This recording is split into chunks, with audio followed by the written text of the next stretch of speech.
Local elections took place on June 3, 2026, but the National Election Commission caused a violation of people's basic rights. Something that should not have happened has happened. Consequently, many citizens took to the streets denouncing the National Election Commission. Let's closely examine this issue today. And at the end, I will also try to share my thoughts. Starting around 2 p.m. on June 3, 2026, messages began to appear in the National Election Commission's group chat requesting that more ballots be supplied quickly if there was a shortage of ballot papers. In fact, there were even reports of ballot shortages as early as 11 o'clock before noon. Because of this, in some polling stations, voting was suspended at 4:10 p.m., which was an unprecedented situation. This was a violation of the people's basic rights. Something that never happened even in the 20th century happened in 21st century South Korea, prompting the National Election Commission to announce they would count votes and hold voting simultaneously. In fact, as the delays dragged on, a significant number of voters gave up on voting. But the real problem is that this didn't just happen in Songpa, Seoul. Later investigations revealed that there were a total of 67 places where ballot papers were insufficient, affecting 67 people. As a result, there were as many as 22 polling stations where voting was delayed. This incident caused a tremendous stir throughout South Korea, because this was an unprecedented situation where citizens' basic rights were violated due to a shortage of ballot papers. The whole country was turned upside down. The National Election Commission claimed voter turnout was so high they ran out of ballot papers, which was an absurd answer.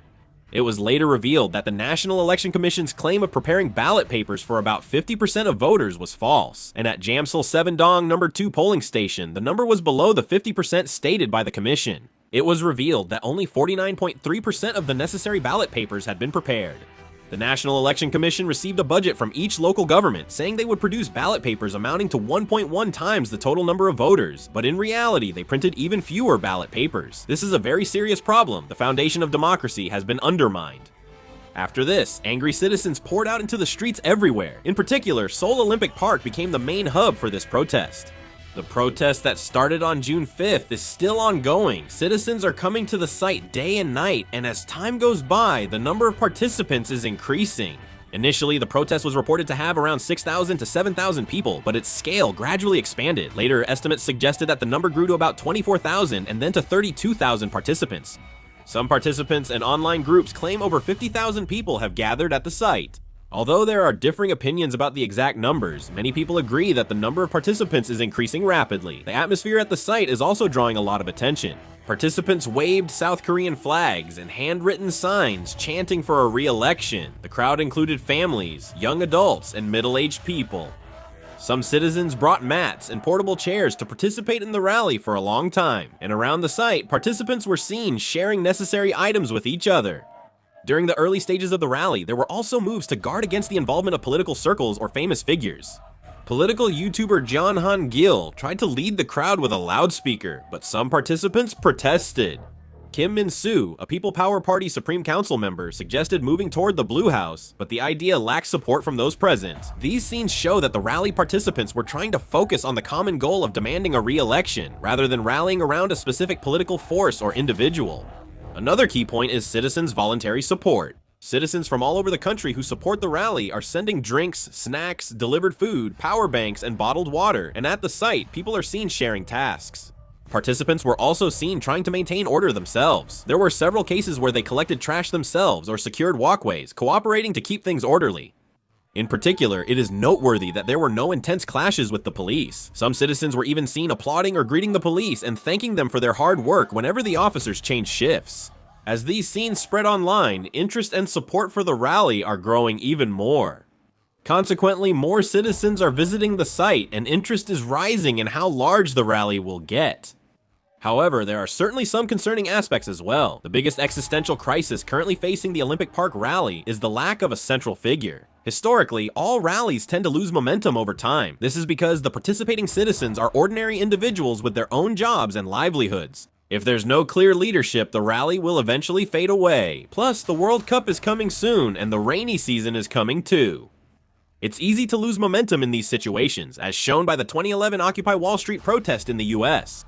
The protesters sought a leaderless horizontal structure and an anarchist utopia, intentionally avoiding leadership.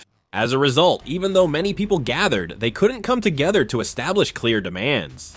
Ultimately, the movement just occupied space without a clear message. As participants left and winter arrived, the protest failed without any institutional achievements. A similar tragedy could happen at the Olympic Park rally, which is currently a spontaneous gathering of citizens outraged by the Election Commission's actions. Therefore, there is currently no leading force guiding this moment. Although some spontaneous self-regulation is working at the scene right now, this momentum is bound to decrease as time goes by. If the leadership vacuum persists, the rally's self-regulation may collapse and its essence be lost. History shows that prolonged mass movements often allow extremists with provocative claims to lead instead of moderate voices. Here, the rally's original goal to condemn violations of basic rights will be distorted and lose public support. Like anything, a rally only succeeds with mass backing. However, if things lean toward extremism, it won't be easy to gain the support of the masses. In the end, we have to ask the crucial question: who will become the central figure of this rally? Because no specific group organized this, anyone suddenly claiming to be the representative would face backlash and suspicion of being an infiltrate or seeking political gain, leading to internal conflict. Therefore, it's impossible and not desirable to appoint a single charismatic leader right now. Instead, it should start with a group of spokespersons who have already built trust on the ground. The leaders of the volunteers who have quietly been in charge of distributing supplies and maintaining order on the ground, as well as lawyers providing legal support who have come to help and other trusted people on site, will form one core group. Clarify that these individuals are not leaders commanding the crowd, but official spokespersons who collect and relay voices to the media and government, helping reduce internal resistance. Alternatively, the current most powerful option is to utilize the ongoing movements of declarations on the current situation and public statements happening at more than 150 universities across the country. If the university student councils, who have started to speak out about this situation, unite and take on the role of the main force and central point of this rally, that would be helpful.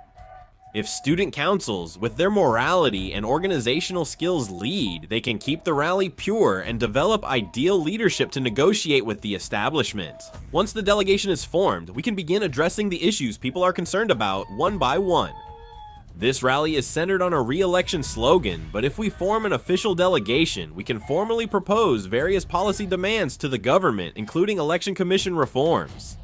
Step-by-step demands can realistically be made, like punishing those responsible, creating a fact-finding committee, and overhauling the election management system's IT and administrative structure with specific examples. Only when such clear steps are established can we bring about real change against the government and pursue what we want. Also, some local commanders' deviant behavior on the ground can be systematically controlled.